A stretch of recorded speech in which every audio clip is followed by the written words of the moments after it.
Welcome back to What Are You Saying, the realest podcast in the world, the people's podcast where you can also learn and grow, also feel heard and seen. I'm Osama. My name is Mohammed. And today we have an amazing guest for you. James Faghmous is a PhD, four-time chief data officer, and four-time entrepreneur. Prior to starting a limitless love, James was an award-winning scientist, researcher, and speaker, having lectured on every continent on AI, machine learning, and entrepreneurship. In 2016, while being chief technology officer at NY New York City, largest health system, James quit his job with no plan B to focus full-time on spiritual development and reaching his highest potential. Since then, James has helped others gain independence from their jobs and attain success in creating more abundance in their lives. James' life goal is to help Muslims live beyond a mediocre job and average life, to help create Muslims, Serena Williams, Steve Jobs, and J.K. Rowling, generational defining talent that uses Islam as a source of inspiration to do more as opposed to settle for less.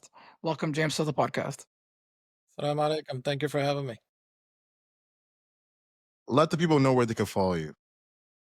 Yeah, you could. I actually closed my Instagram about a year ago. I think I had like close to 10,000 followers, organic followers, no pay to play here. And I closed that because I was just tired of Meta. And I'm mostly on LinkedIn. You could find me on LinkedIn if you look me up, James Faghmous on LinkedIn. I'm there. And I also recently, in the last month, we started our own private community. And that's where I spend most of my time creating long form content and supporting Muslims around the world. Mashallah. For my first question, because he just read your biography, you've done so much, like researcher. The fact that you're even a researcher and the fact that you're also an entrepreneur, like you're a practitioner in different fields, alhamdulillah, like machine learning, artificial intelligence, entrepreneurship, all these different things, all these different fields require hours upon hours of training, learning, development, analyzing as well. Alhamdulillah that you've completed so many different things and inshallah you're able to do more. Now, a lot of people want to be entrepreneurs, maybe in podcasting, restaurants, whatever type of fields they want to do. If you want to be at the top, let's say it's level 10, in terms of level 1, it obviously starts off with the goal, the vision, the idea. But if level 2 is having the goal itself, writing down the goal, going back to it, manifesting, what do you say to those who are so overly ambitious on achieving the bigger picture without really looking at the micro factors as the small parts that leads up to the big goal? How do you tell people to reinforce the idea of, yes, you can get there, but always make sure to look one small part at a time? And it always starts with a goal and understanding what a goal could do for you at the end of the day. That's a great question. I think, I mean, you answered it to a certain degree already, so I don't have much to add. I think there are two things, and this is advice that I give in general, especially to the Muslim community, is to dream big, but act small. Dream big, but act small. What happens a lot of times is that we actually dream small and act big. The opposite. That's why we're stuck. We dream small, like, oh, I just want to, have a masjid that houses 500 people. But then I'm trying to boil the ocean. Like, I'm trying to solve this problem, even though it's a small problem, I'm trying to solve it in one go, which can't be done. You cannot solve anything in one go, and you cannot solve anything alone. You always need people and you always need time. Those are the two ingredients. And so you want to have, so first, like, is just to calibrate your goal and to really set a goal bigger than whatever you think you should always set bigger. Just because of the Muslim community, we're taught so much to be safe, so much to settle, especially younger generations now waking up. Like, there is no safe jobs. Microsoft is not a safe company. IBM is not a safe company anymore. It used to, not anymore. So for the younger generation, just to appreciate there is no safe job. There is no safety net. I have to go and make my opportunities, whether that's in corporate or in a startup or my own thing as a solopreneur. And basically what that comes down to is I have to dream big for myself and for the community. And whatever it is, because of just the conditioning, whatever you dream, double it. Basically, like for Muslims, like especially Muslims, smart, capable, with God on their side, you just got to double it by default. The main danger that I would say is just to make sure that the dream that you have, the vision that you have, is truly your own. I came up in the early internet industry where internet companies were just started to be made. Facebook, Reddit. We had one of the first sort of mainstream Muslim businesses in the planet. Basically, it was called Modesty. It was a fashion company, modest fashion company. I wanted to be like Facebook. I wanted to grow big. I wanted to be in Y Combinator and Techstars and these things that people now are quite familiar with. But when we were doing it, no Muslims were talking about Y Combinator back then. But really I wanted to grow it to be, 100 million company, $1 billion company. And that was not my dream. That was society's dream. That was the venture capitalist dream.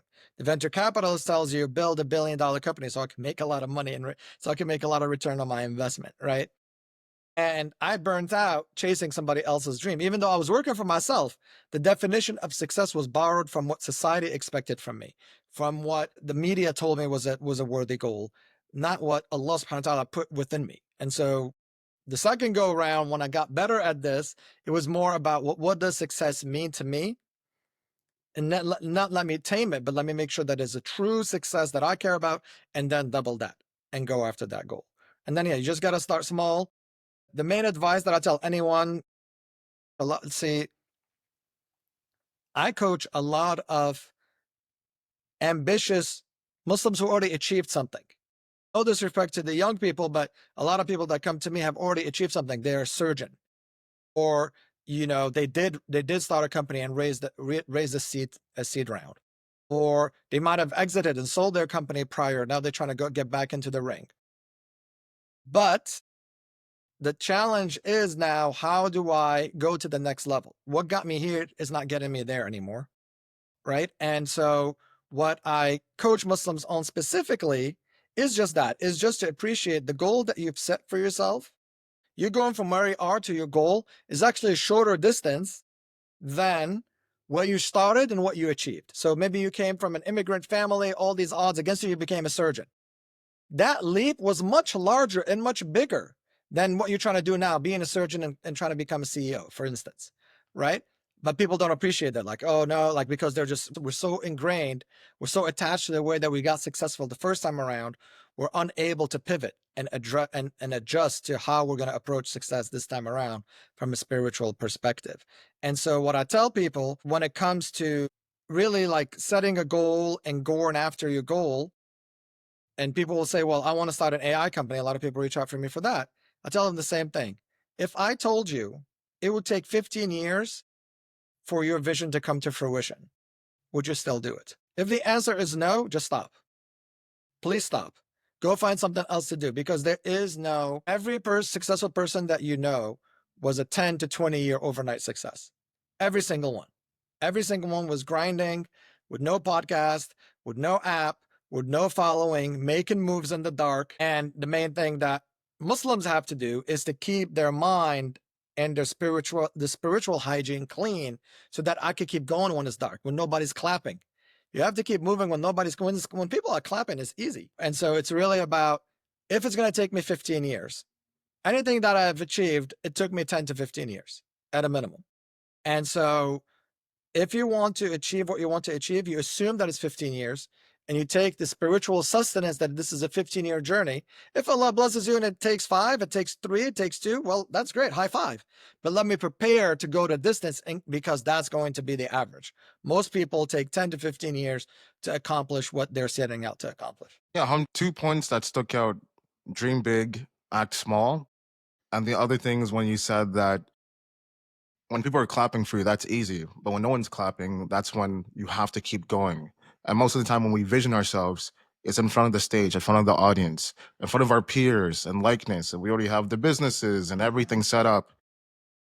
Still, even though you said dream big, act small, in this world, in this social media age where everything is attention is currency, a lot of people think by giving too much of yourself, trying to let people know who you are, what you're about over a long duration, in the event, maybe if I kind of remove acting small as far as the pedestal and kind of make myself larger than life, as far as projection, my character and what I am and what I can do, and it was my business and my product, maybe that might accumulate in more leads, more clients, and more money. So, how do you try to tell people by acting small is where the reward comes in? Because a lot of people think that if we do act big, you could be like everyone else who's making the most money, the most views, and most attention. And we don't know how sometimes that attention might not be to our success. It can actually be to our downfall if we're utilizing it for the wrong reason. Well, I think it's two reasons. I mean, it's two things, right? The first one is just we go into entrepreneurship not for the same reason that Gary Vee goes into entrepreneurship or Alex Hormozy goes into entrepreneurship. That's number one. There's levels to this game. And we go into entrepreneurship in the pursuit of God, not in the pursuit of money. And that's something that even Muslim entrepreneurs don't appreciate, that is your superpower. Because if you're going into entrepreneurship to make money, then just stop, because most entrepreneurs don't make money. Like, I don't know what else to tell you. Most businesses fail within first 5 years. Most businesses are not profitable. Like, there is no money in entrepreneurship. There isn't. Like, money is from Allah. And if you want to just make money for money's sake, there are other games out there. It's called a Ponzi scheme. There are other things that you can do to make money for money's sake. And so the key is to start a business as a means. You use the business as a channel to get closer to Allah subhanahu wa ta'ala. Any moment that I am not getting closer to Allah subhanahu wa ta'ala is a waste. Because I don't know how many moments I have. And there's that false choice that Muslims in the West have been pitted on. Oh, is it dunya? Is it akhirah? If you're trying to balance dunya and akhirah, you're already lost. That's already a lost battle. You have to integrate. It's just one thing. Everything I do is towards my akhirah. When I'm aware of God, when I'm a state of ihsan, anything I do is savings and investment towards my akhirah. Okay? And so why do I start a business? Allah subhanahu wa ta'ala put something in me that only I can bring to life. The combination of the idea, my unique background, my unique beliefs, my unique circumstance, the time and place that I'm in, you combine these together, you are the only person that can create this. It could be a podcast, it could be a book. There are millions of podcasts, millions of books. It does not matter. What matters is that you can bring a unique point of view that God infused in you. And so my job to start this podcast, to write this book, is to commit to let that gift come through me, and me and my ego get it out of the way. You want the message to come as purely as possible from Allah to the masses. You want to remove yourself from the equation as much as possible. This is tremendously difficult to do in this personality entrepreneur era now, where, like, the CEO is the personality. Like, you're trying to actually remove yourself from the equation as much as you can. So that's one, is just let the business be a vehicle of you getting closer to Allah subhanahu wa ta'ala. And this is quite liberating. I'll give you a real example. I had one coaching client who really wanted to start a company, right? Really wanted to start a company, really wanted to grow it, but was always stumbling because of this definition that, well, I want to make 10 million, I want to make 100 million. And once we shifted the idea that, well, no, it is not about how much money I make or how many people I touch, because I could save one life, and that's as if I saved all of humanity, right? And so the main shift that we had to work on, and this is very difficult, is that your business, your money, your revenue, your rizq is not from your business, it's from Allah. Sometimes it comes through your business, sometimes it comes from an unemployment check, sometimes it comes from your neighbor, sometimes it comes from an inheritance. You never know. Once we removed that burden from him, he went on to have a tremendous business financially. But you had to remove that pressure first. And spirituality in Islam enables you to do that, especially if you've accomplished things with hustle, with effort, with your intellect. It is mind-blowing to be able to achieve things through faith, through Islam. So that's one, is just to reframe the purpose of a business. But the second one is just the reality. Like, this is just the statistics. Gary Vee, and by the way, I don't watch or listen to these people necessarily, but I know of them because, again, I started out in the early 2000s, right? Gary Vee didn't start hosting and being this famous, loudmouth person on day one. He was stocking wine at his parents' wine shop. And by the way, like, nobody started from the bottom, right? This guy thought his father had a $1 million wine shop already. So, like, he was not starting from poverty like he makes it seem, right? But nonetheless, he was just stocking wine in the back. That's how he started. What happens to us Muslims, we'll go on Instagram Live and we have not made a single sale. I don't have a single lead. And I'm already documenting in the open, building in the open, they call it now, right? Building in the open, or I can't remember what the term is. And that's fine if that's the experiment. But if you're trying to build a business, everything is built in the dark. And that's where spirituality comes into play. I had this one young woman who came and started this company, and she wrote one Instagram post, and she's like, I really love this Instagram post that I wanted, and I really thought it will go viral. And I clicked on it, and it was like 3 likes. One post. I was like, you know how many posts you have to write to go viral? Thousands upon thousands. Like, it's just the amount of reps that you have to do. And if you, and this is my point about building in the dark. If you're going in with the expectation that I'm going to write one and I'm going to go viral, already you don't have the right mindset. That's like saying, I never played basketball in my life. I'm going to take one half-court shot and it's going to go in and swish. And then you miss, you're like, oh man, this is so bad. Allah is punishing me. Like, no, you just suck, bro. Like, I mean, there's nothing to it. Like, you cannot make a half-court shot if you've never seen a basketball in your life. And so that's at the end of the day, if you don't relish building in the dark as a means of getting closer to Allah subhanahu wa ta'ala, then become a celebrity, become an influencer, become a Kim Kardashian. There's like, that's fine. If that's what you want to do, you want to be famous, no problem. But don't say, I want to be famous for building something, but I'm unwilling to build it. You know what I mean? Honestly, I agree with everything you just said. And a couple of things actually stood out for me. You first said, like, regarding one of your clients, how she said, I just posted one post and I didn't get the likes. And it kind of reminds you back to like me and him when we first saw his talk show. We didn't get like, and we still consider ourselves small. We still consider ourselves humble. So any like milestone we hit, we don't allow it to distract us. Because again, it's like, and you only, sometimes we look at it, it's like, okay, in comparison to where we were, we're successful, but like we still have more to go. And also, I love how you said regarding entrepreneurship. People, and we've always said this, if you're going into entrepreneurship to make money or to get views, if that's your only purpose in the beginning, you're not going to do well.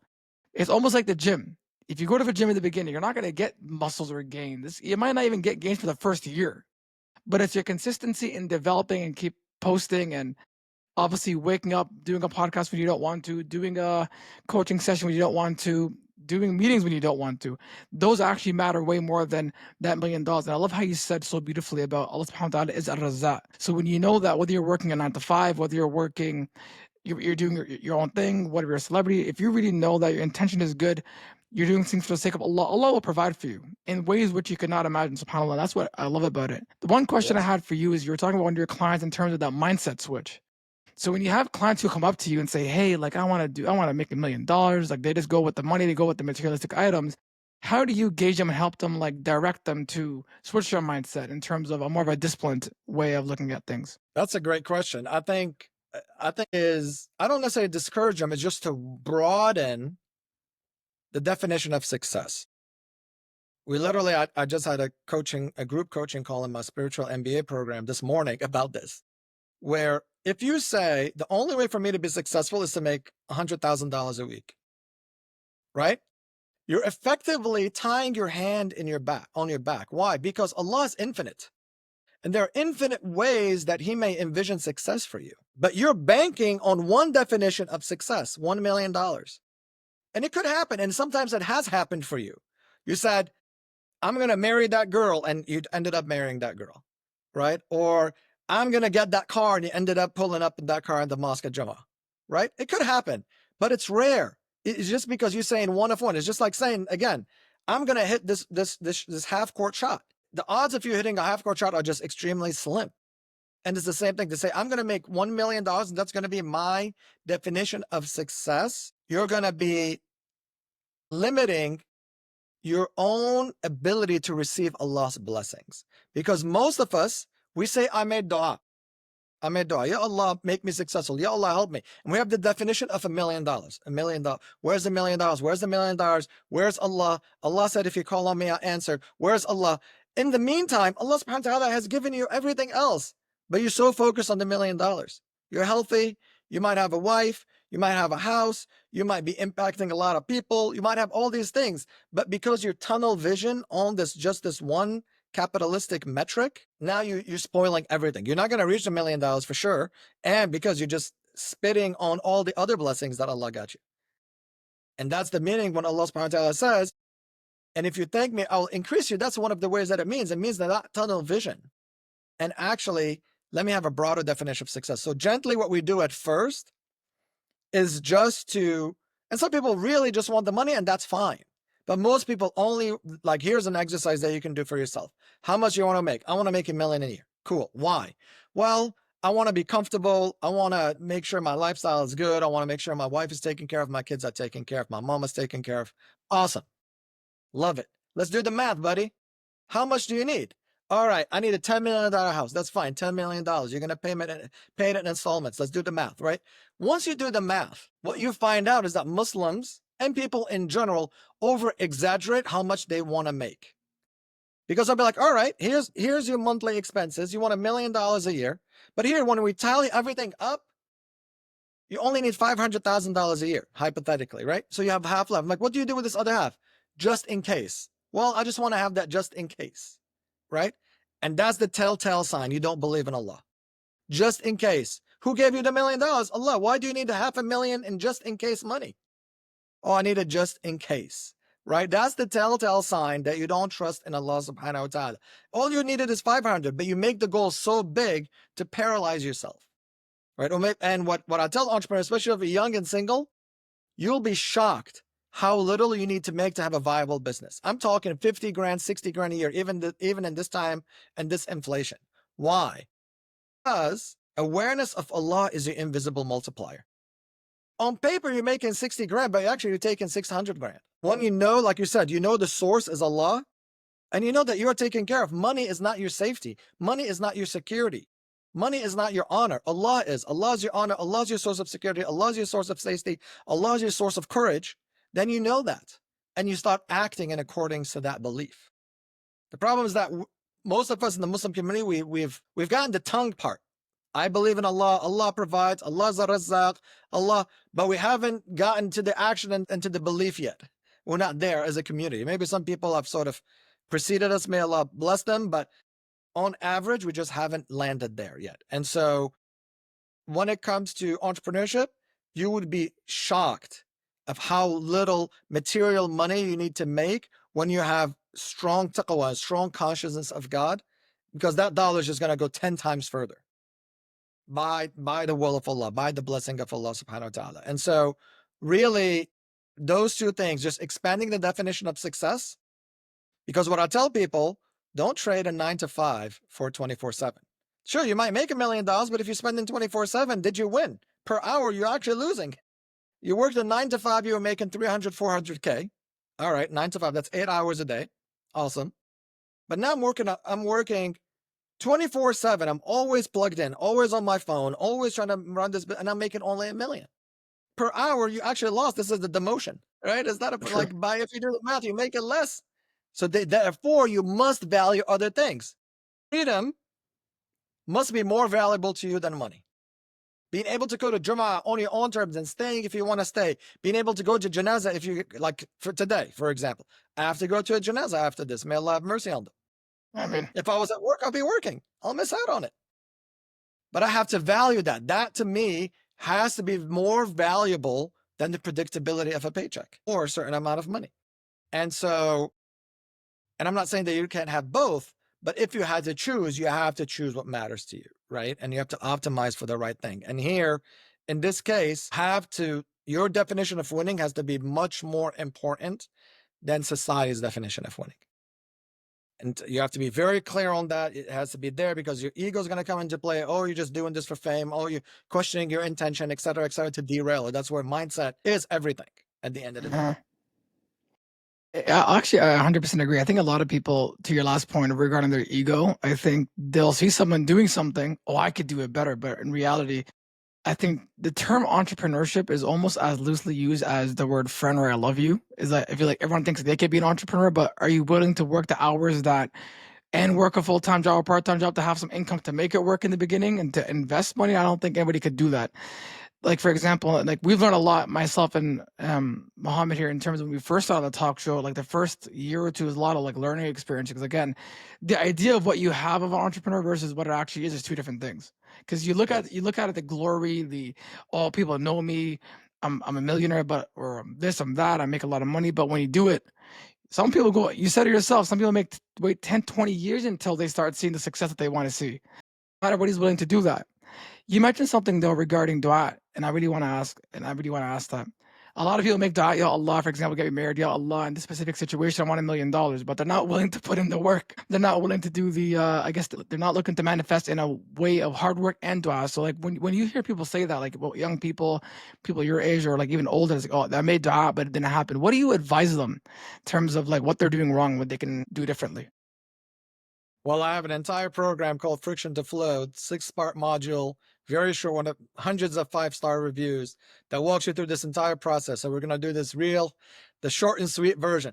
Number one, if somebody told me that, I'll just smile and tell them the Prophet ﷺ said, all du'as are answered except the man who says, I made dua and it wasn't answered. The fastest way to have your dua not answered is to say, I made dua and it wasn't answered. That's number one. Out the gate, you're already like ruining it, right?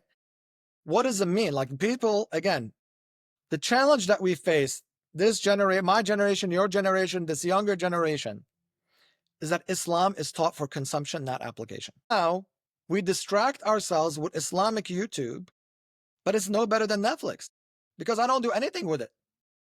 I feel good about it maybe in that moment. I go to the halaqah, I listen to the imam, I go to Jama'ah, I listen to imam. I might have a tear roll down my eye, like this is a beautiful story. I get up and I go home and like, well, I still have to figure out this email sequence. I still need to figure out this pitch to my VP. I still need to go and study for the MCAT. How do I take that hadith, that ayah, and actually apply it to help me write an email sequence, to have an award-winning podcast, to write a book? Why are these things completely irrelevant to me? And it's because, of course, the people that are teaching us, it's not their fault. Like they don't know any better. Like it's not fair to expect. It's not fair to expect an imam to teach me how to curl the ball like Beckham, right? Or Messi. It's not fair. He's never played soccer in his life. So why am I expecting the imam to help me raise $1 million from investors? It's not the same thing. So we need somebody to translate what the imam is saying and what the venture capitalist is saying and bridge that gap. And that's where a lot of the work that we do, my wife and I, in coaching, is to close that gap. How do I make Islam practical? So when you look at dua, most people will say there is a dua or there is an ayah, right, in the Quran, Surah Al-Baqarah, where Allah subhanahu wa ta'ala says, and if my servants ask you of me, tell them I am near. I answer the prayer of the one who calls upon me. Right? It's a famous ayah. People stop here, but this is incomplete. So if I heard this, you would say, well, James, I raised my hand, I made dua. Ya Allah, give me $1 million by the end of the year. Ya Allah, make me married so I could get out of these streets. Right? It didn't happen. Where is Allah? Allah said in the Quran, I am near, answer the caller, and I called. What's up? A very genuine and, very justified question. Nothing wrong with your question. It's there.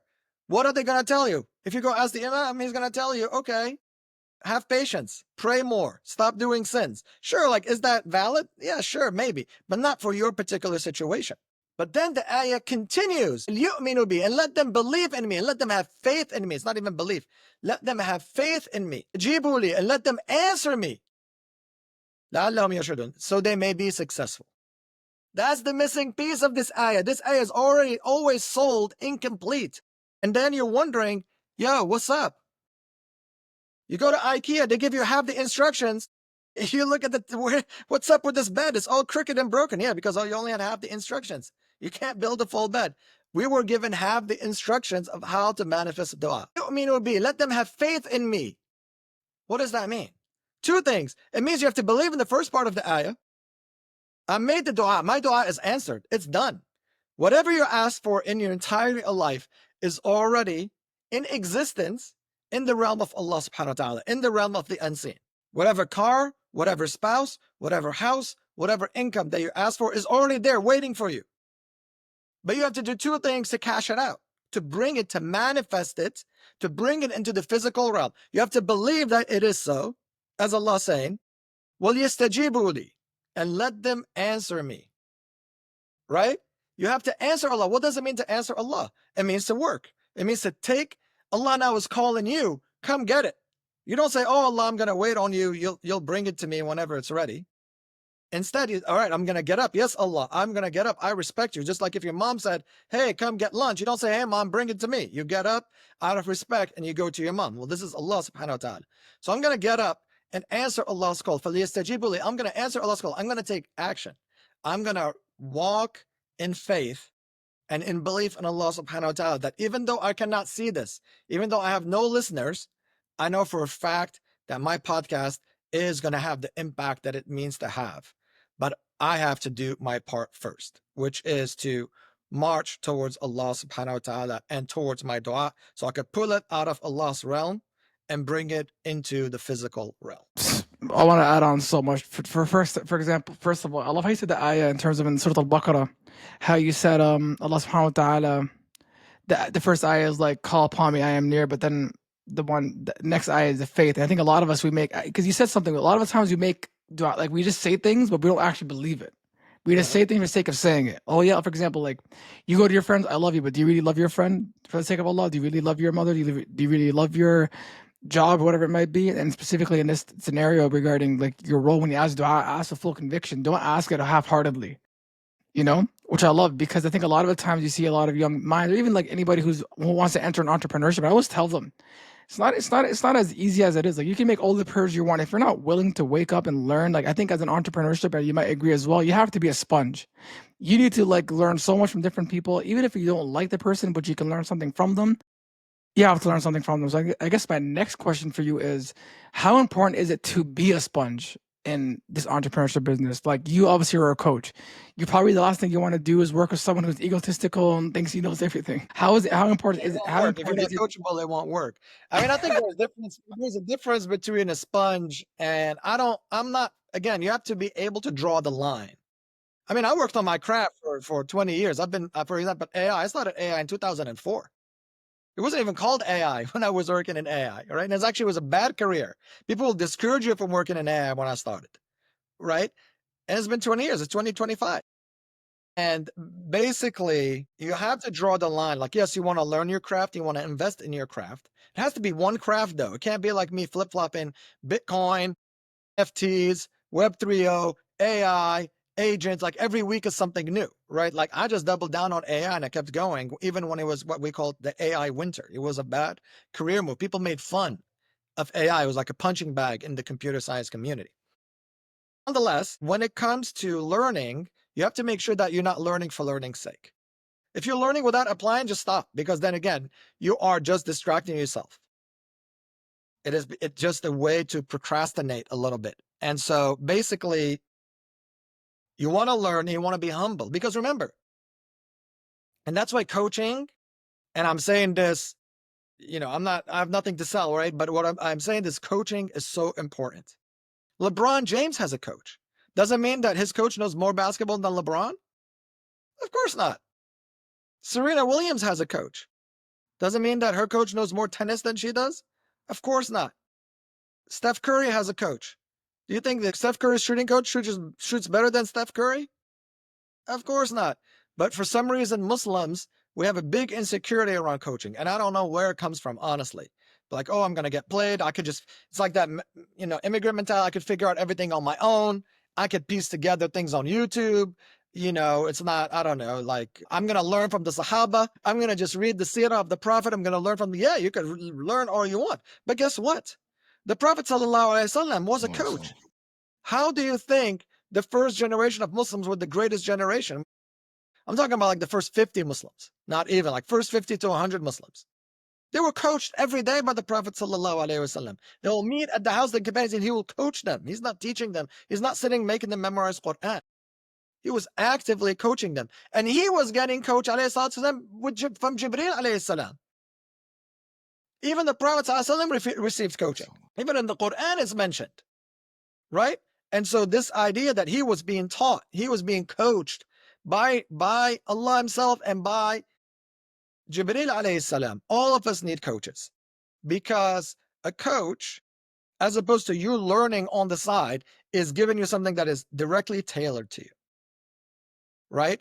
And is directly relevant to your situation. That's why I don't like the word mentor, because mentor is somebody who just like spits advice on you and just has no vested interest. A coach, a great coaching relationship, the incentives are aligned.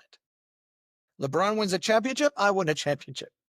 LeBron loses, gets injured all the time, I lose my job. 1-to-1, it's very aligned in that sense. You moving in life, you expanding your capacity, and in my case, you connecting deeper with Allah subhanahu wa ta'ala to achieve your goals, then I win, and you win as well. And So basically, you want to learn, but don't learn for learning's sake. What I mean by that is I see a lot of people suffering from shiny object syndrome, thinking that I just need this new tactic to succeed. I just need this new technology to succeed. I need this. What you need is to sit down and again, make that dua and now know that it is so. And how I'm like, instead of saying, let me try, let me try get a podcast, an 8-figure podcast. That's very different than saying, I have an 8-figure podcast. I need to get there. It's just a very different energy. There's a very different way. Again, there's levels to this.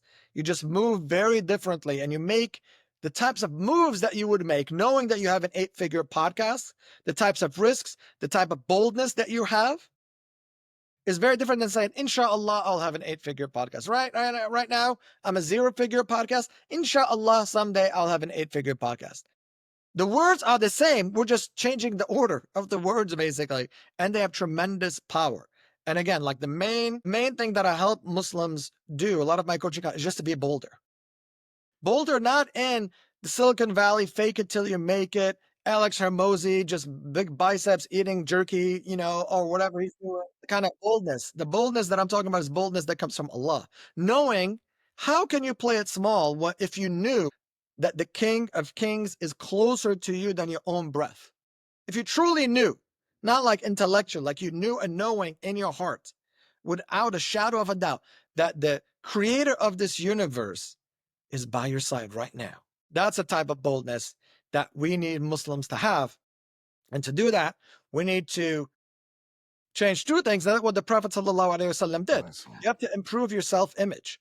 You have to correct your self-image, because your self-image right now, if you're too attached to your current self-image, you cannot become the person that has an 8-figure podcast, right? I need to let go of who I am to become who I need to be. And that's what the Prophet ﷺ did. I mean, the companions were like some of the worst people on earth, in the sense like pre-Islam. They're burying their daughters. They're doing all sorts of nonsense. The Kaaba, it was just insanity, right? And that was just the culture of the time. But then look, they became the best of humanity. So you had to detach from the persona that you are, but too many of us are clinging to our persona. And this is why we have a marriage crisis, because people are too attached to their single persona. And they're like, well, I don't want to make any concessions. I don't know you. And because you're so attached to your single persona, you can never grow into your married persona. And that's the same thing for, I'm a surgeon, I'm a doctor. I'm too attached to that persona for me to release that and be able to move on to my entrepreneur persona, or my keynote speaker persona, or my youth group manager persona. Like, it doesn't matter. Like, it's not only about sort of entrepreneurship. It could be anything. And that's a problem that we face, is just the ability to be bold, but not from a fake it till you make it, but from an awareness of God. I want to tap into that boldness because I think that is the main characteristic, as opposed to becoming successful. People see you as a giant, but like you said, dreaming big, but acting small, as opposed to being defiant, thinking that everything you did was because of yourself, not knowing you're just like a self-imposing monster. The boldness is incredible because, like you said, like those first 3 generations, we hold them in such high regards. And these people, like you said, their background, the stories they had. Number one, most of these people are family, cousins and uncles and aunts going to war and fighting each other over the sake of this religion. But through trials and tribulations and miracles and awareness and introspection, over time, a lot of these people and individuals saw the truth in this, held tight and firm and never let it go. And how you talked about detachment is incredible because the people who detach the most are the people we hold up to such a high standard. We name our kids and we use them as examples and we talk about them until the end of time and eternity. So I think, like you said, the boldness, detaching, and being aware is so key. But in understanding the boldness, because you're a coach yourself and you talked about the examples, LeBron, Serena, Steph Curry, your goal is to make sure they win a championship. But sometimes they might fall and lose and not hit that final shot or make that smart decision, turnover, and they end up losing the championship.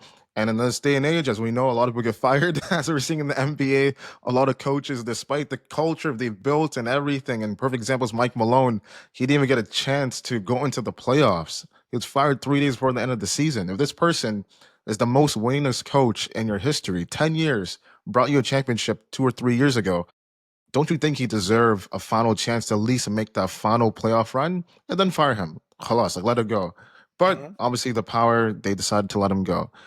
So, my question to you in general is because you're a coach and you've been doing it for a long time, and you talked about the failures, not winning the champions, traits or characteristics or tactics or techniques that you had to make changes in yourself to know how to unlock that person and becoming more bold as opposed to them overthinking what made them fall and fail that championship and have to wait until next year to apply for school again or a few months to reapply for another loan for a business or a few months to get back with the relationship partner and stuff like that. What did you have to change in order to become a better coach as far as the keys and O's to let the person become more bold over time?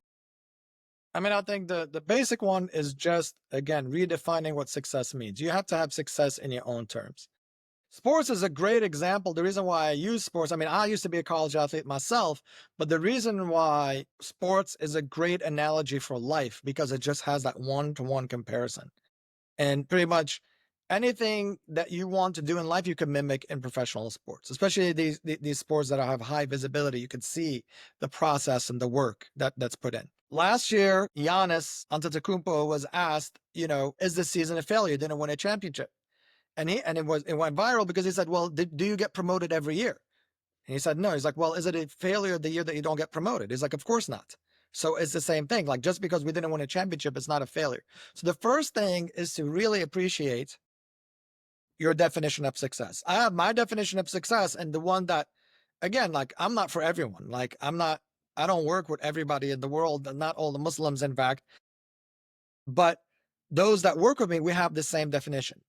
Success is getting closer to Allah subhanahu wa ta'ala. It's not a material outcome. And if I won a championship and got further from Allah, that's an L. And if I lost a championship and got closer to Allah, that's a win. We all want to win a championship. We all want to have a ring, but not at any cost. And there's always a reason for, there's always a way for me to purify more. That is the true jihad. The true jihad is to have a goal, not reach it, and persevere, knowing that that this was the greatest example. Sorry, this was the greatest outcome, right? I'll give you an example in my own life. I applied for a job once recently, and I got this chance to become director of a multi-million-dollar AI center. And I really didn't know if I want to do it. I'm doing this coaching full time. Like, I have coaching clients. Like, I really didn't want to get distracted, but it was a unique opportunity. And they kind of threw my application in there. I was kind of forced to do it, so to speak. I just didn't know how to feel about it. And then my wife, may Allah reward her, I was like, oh man, they want to call me. And then the phone rang. I was like, oh man, and then my wife, she reminded me, she was like, either way, it's good news. Either way, it's good news. They give you the job, and that's what was meant to be. They don't give you the job, that's what's best for you. Either way, you're winning. And I ultimately didn't get the job. They called me and they're like, no, we decided to go with somebody else. And I was like, okay, that's great news. And I actually felt a relief because I was like, oh, I don't want to really have to make this decision right now. And so the idea, just appreciating that whatever comes from the other end is good, even if I can't see it. That's really hard to do, of course, but with repetition, you could get there. And then the other thing that I would say, even with like Coach Malone or anybody else, like, no matter how, like, we have to put our trust and our faith in God. Everybody tells you we're a family until they fire you, right? You saw that there. Like, there is no such thing as we're a family. And so, like, I want to be using this as a means of getting close to Allah. If they fire me, so be it. But I'll be ready, because either way it was a good outcome for me. That's when the Prophet ﷺ said, Ajibun Amrul Mu'min, right? Like, amazing. Isn't it incredible, the state of the Muslim? No matter what happens, he wins. Right? If it's a calamity, if it's a trial, he's patient and he wins. And if he was given something, then he is thankful and he wins. Alayhi salatu wassalam. And so it's just, again, like, to me, the main thing, the best thing you can do for yourself is to look very close at your definition of success and ask yourself honestly, in the quiet, in the solitude, does this definition come from me? Or did it come from social media, from my ego, from my parents, from my society, from my culture. And if it is not from you truly, from your spirit, from your soul, you have to, I mean, you could pursue it, but just know that you're going to be disappointed. I want to go back to something you just said. You said how amazing, like how it is. Like you spoke about how your wife was kind of there for you in times for that job and like giving you that advice. I guess my question for you is: in the life of an entrepreneur, any person going into their own way, they don't want to work that 9 to 5. Is you don't have a lot of people that support you. It's easy to say, you have Allah subhanahu wa ta'ala, but it's still good to have some brothers, sisters, people around you who are encouraging you, in a sense. Now, some people don't have that at all. So there's obviously when you're going down this path, you're obviously gonna have more people who are talking trash about you than supporting you.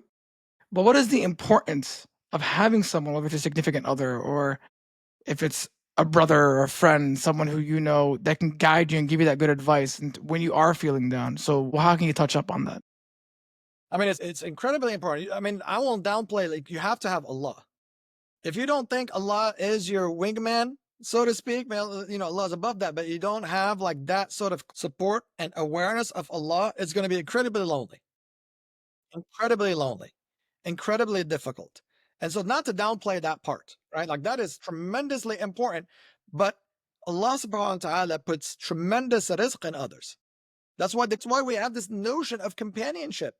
That's why the first thing the Prophet ﷺ did when they migrated to Medina is assign a muhajir to an Ansari to give you an adopted brother, so to speak, right? The Meccan brothers were assigned a Medina brother to host them and support them, right? Like, it is tremendously important, and this generation has been completely robbed of righteous companionship, completely robbed, because we are the most connected generation of all time, but we're the loneliest generation of all time. Like a paradox, make it make sense, right? And so you have to find a way. If you want to be a successful entrepreneur, part of the job is to raise money for your company, is to talk to customers, is to do customer service, is to deliver the service that you're providing or the product that you're providing. And it is to work tirelessly to build your tribe. That's why I closed my Instagram account and opened our private community to create a tribe outside of the predatory social media, right? Social media is designed to keep you stuck in the doom scroll. That's what it's designed to do. The algorithm is working exactly as designed, and they hire thousands upon thousands of PhDs to make sure you are stuck on that feed, as opposed to getting the knowledge that you need, connecting with people, and moving on with your life. And that's what we're trying to do with our private community. And so you have to do the work to find, just like you would work to find customers. If I told you I need you to get 10 customers this week, you'll be moving heavens and earth, running around, hustling, doing, stopping at the masjid, stopping at the supermarket, doing what you need to do. And I'll say, I need you to find 5 good brothers right now. I need you to find people that ground you, people that support you, people that speak positively, people that help you manifest, people that are winning themselves, people that are going after big goals themselves, so they don't look down on your goal. People that are going for bigger goals than you, and you should be clapping for them before they reach it. Again, it's easy to clap when they reach it. Oh yeah, I was friends with so and so all along, right? Everybody becomes your friend once you make it all of a sudden. They were nowhere to be found when you had 0 listeners, but now everybody knows you once you're famous, right? And so the only thing that I'll say for men specifically, Muslim men are suffering from this isolation epidemic. And that's why they fall for the red pillars, the men's rights, and all this nonsense that they're falling. If that were actually vote, fine. But don't join those things out of desperation. If you join them because that's who you are, more power to you. But what I've seen is that that's just a last resort, because there's nowhere to go and those people are recruiting heavily. That's where you end up. What I would say, if you're married, I mean, it's different a little bit for me because I've started multiple businesses with my wife. We're life partners, but we're also business partners, right? And they're 2 different things. And basically, as a Muslim man who is married and in entrepreneurship or whatever, just trying to rise above the low bar that society sets for you, you have to find support outside of your wife, because it is not fair to her. Your wife can't be the mother of your children, the cook, the house cleaner, your shrink, your business coach, your cheerleader, your this, you did, like, and you just want, and what do? I'm just the husband. I just provide. right? Like that is not fair. And that just not, it's not going to serve you. Like the biggest business, the most important business decision in your life is who do you marry? And so you don't want to wait. Like if you got lucky enough to make that decision correct and you made the right business decision, you married the right person, don't ruin a good thing now by overburdening your wife. Go get counseling if you need counseling. Go get a business coach if you need business advice. Go join a halaqah, join the Boy Scouts. I don't know. But go join a surf club. Like even if they're not Muslim, there's now men groups, right? I know many Muslims that go to men groups. And another thing, join a 12-step program. There's a lot of 12-step programs that are open to all faiths. If you have a video game addiction, there's something. You have a weed addiction, there's something. If you have an alcoholic addiction, there's something. If you have an intimacy addiction, there's something, right? And it doesn't have to, you don't even need to have an addiction. 12-step programs, you just go and tell your feelings. My wife said this to me and that to me, and this is how I felt. And I'm glad I came here to vent over you guys, not over her. But that's the key, is to find another outlet other than your wife. Because I see so many wives that are mothers to our children, mothering us because we have all sorts of unhealed issues, being our business partners, our psychologists, being our psychoanalysts, being our career coach, etc., etc. And like that is just unfair to any one person, and especially your wife. Alhamdulillah, beautiful answer. And like you said, it's your partner, it's your companion. She's not an anchor, something that's supposed to pull you down as you try to uplift and do it on a daily basis. This whole episode, we've been asking you different questions about what to do in this situation, in that situation, how to go right, left, up, and down. Every answer you've been given starts with, if you do not have a connection to Allah, what you want, secondary, is not going to come as of ease, or even if it does come, it's not for the right intent. So therefore, if something does happen, you will miss the big picture overall. This is the theme of the episode, being connected to Allah. If you want something, being connected to the all-knowing and the one that gives, the most understanding, and therefore your sustenance, your risk comes from him. So therefore, that boldness, that sense of ease and relief, that burden evaporates. It's gone. It's eradicated. So therefore, you're able to focus on what you need to do to go where you need to go. The fact that you keep saying this over and over and over again carries a lot of weight. And obviously, we know from how we talked about the Prophet ﷺ and the companions and how golden they were in their trials and tribulations. So I guess to summarize and finalize this episode, as we know, there's prophets, and they were people sent to specific nations, and each nation had its own fitna, had its own issues, and these people, given great knowledge, given great insight, a sense of wisdom, was to give the message of worshiping your Lord and no one else. And these people always thought, this group always thought they knew better and they can do better. And the Prophet always went back to the central theme, worship your Lord by doing this type of prayer, and you will succeed no matter what comes about. And in that secondary type of situation, as far as their measures and their goals, thinking they could just do it on their own, as opposed to being devoutful and faithful and bold and knowing what Allah can give, when the hardship or affliction or something came of sorts, the people, unfortunately, through punishment, then realize what the whole aspect, the whole understanding, the whole beauty and sweetness that emanates from being connected to Allah. Lastly, talk about why being connected to Allah is so important. One person might want a wife, one person might want a successful business, one person might want to get accepted to a PhD, like someone like yourself who's done such a thing. But in order to get through that, and hardship might arise, it might work for you, it might not work for you.